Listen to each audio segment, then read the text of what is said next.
For today's video, mag-ayos tayo ng ating tumba-tumba. Ayan. Ayan, rocker chair. Ayan. Ayan, nililinis ko na nga siya para matanggal yung mga dumi niya. Ayan. So, after nyo malinis yan, gumawa lang ko dito ng ginamit ko rito yung mecha na pinolit board o yung crocodile. Sinukat ko nga lang dito sa pinaka nasira na ratan na nakalagay dyan. Naka-spoke dyan sa may part na yan. Dahil gusto nga na may-ari dito, palitan na nga lang natin ng plywood. Kaya naisip ko na medya na gamitin ko para hindi na ako maglalagay ng brace dun sa likod niya. Kasi pagka 1/4 lang ang ginamit ko dito ng plywood, maobligado pa ako na maglagay ng brace dun sa likod niya. Baka mas tumagal pa yung ating proseso rito. Kaya ginawa ko, gumamit na nga lang ako dito ng medya para matigas na siya agad. At the same time, maganda naman siyang tignan. Yan.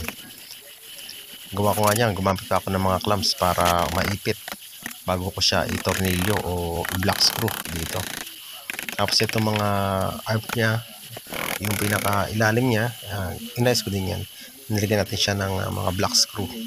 Tsaka at the same time, after ko siya ma-black screw, ginamitan ko rin siya ng pako para mas maging matibay talaga siya. Para hindi na siya gagalaw talaga. Kasi gumagalaw yan nasira yung pinaka sandalan na to dahil nga sa hinat-ngat yata ng aso yung pinaka sandalan niya. Ayan. At itong ilalim, lagyan ko din siya ng black screw. Ayan. Tapos itong nasira na rin itong part na to, pinantay ko na rin. Ayan.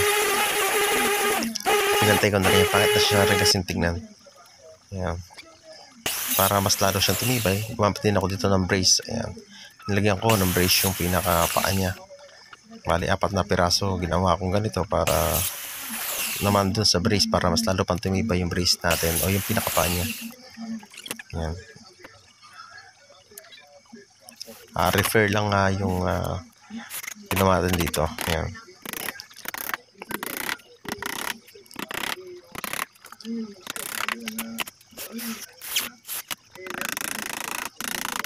Para mas tumagal pa yung gagamitin na may-ari nito. After nga nung magawa natin yung mga brace niya, ito lalagyan natin siya ng pinaka haspi niya. Hindi ko alam kung paano haspi ang gagawin ko dito, pero naisipan ko na gamitan to ng graining tools para itong pinaka arm niya, lalagyan natin siya ng graining tools. Tapos itong pinaka sandalan niya, baka kung ano na lang maisipan natin dito. Pero bago yun, lilihain ko muna ng maganda o para maging pantay yung ating lalagyan ng haspi.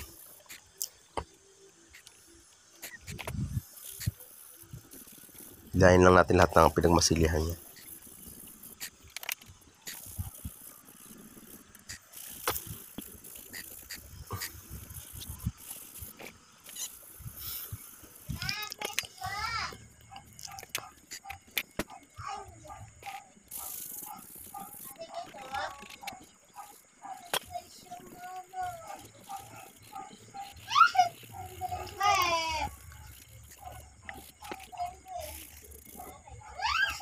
Napapansin nyo yan, iniha ko lahat ng nag-body filler run natin. May mga body filler kasi kung ilagay dyan na pinamasilya, kaya yun, nilihan natin tsaka itong upuan. Tsaka natin patuyuin. Punasan muna natin tsaka natin patuyuin. Papansin nyo, ang ginamit ko nga pala rito pang design is enamel lang na pintura. Hindi ako gumamit dito ng tinting color o ng pang haspi o pang kulay. Tinting ko enamel lang na puro ang ginamit ko rito.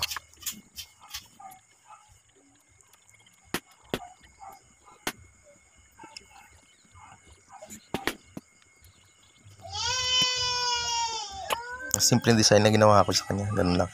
After nga nun, medyo hindi ako satisfied sa may part na to ng pinaka sa arm niya, kaya ang gagawin ko dyan is pipinturahan ko siya ng white. Babaguhin natin yung pinaka-haspi niya. Ayan. Acrylic white. Papatungan ko na acrylic white yung enamel. Dahil hindi ako naging satisfied sa pagkaka-haspi ko sa kanya. Pangit. Ayan. After ko nga siyang malagyan ng acrylic white, lilihain ko siya bago kulit siya haspihan na panibago. Ayan. Ayan. Enamel lang yan. enamel paint lang ginamit ko yan. Lagyan ko siya ng gas o ng paint thinner para medyo lumabnaw siya. Yun ang panghahaspi natin.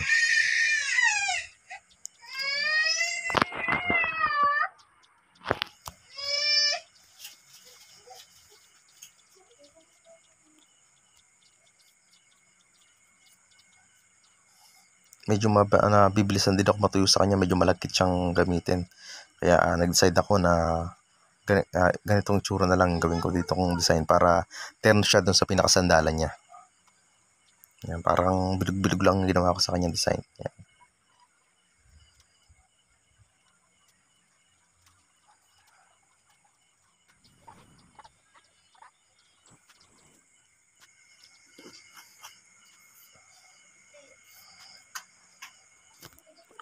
Ang ginamit ko nga pala rito nga pintura, pati dyan sa buong pinaka-rocker chair na yan is enamel paint lang na chocolate brown.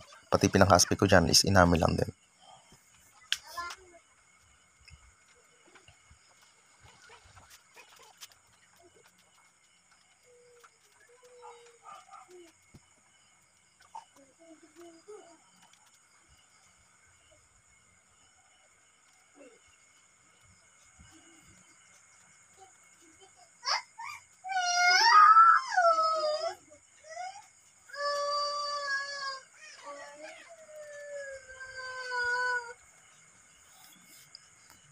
Ulit-ulit lang natin yung pagkakahaspi natin hanggang sa makuha natin yung gusto nating design.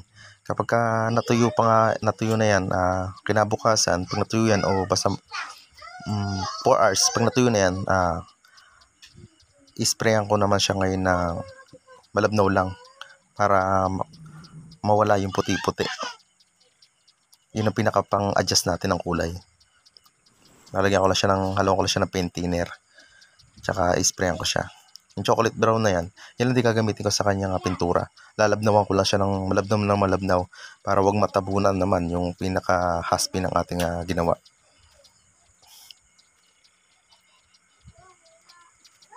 Kung papansin nyo nga kasi rito ay may puti-puti pa.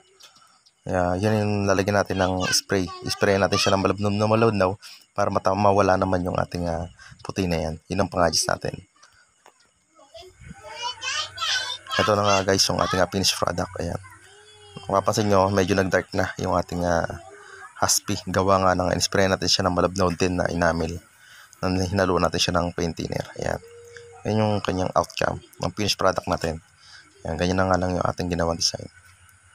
Ayan. Simple lang. Enamel lang yan puro. Ayan. Thanks for watching.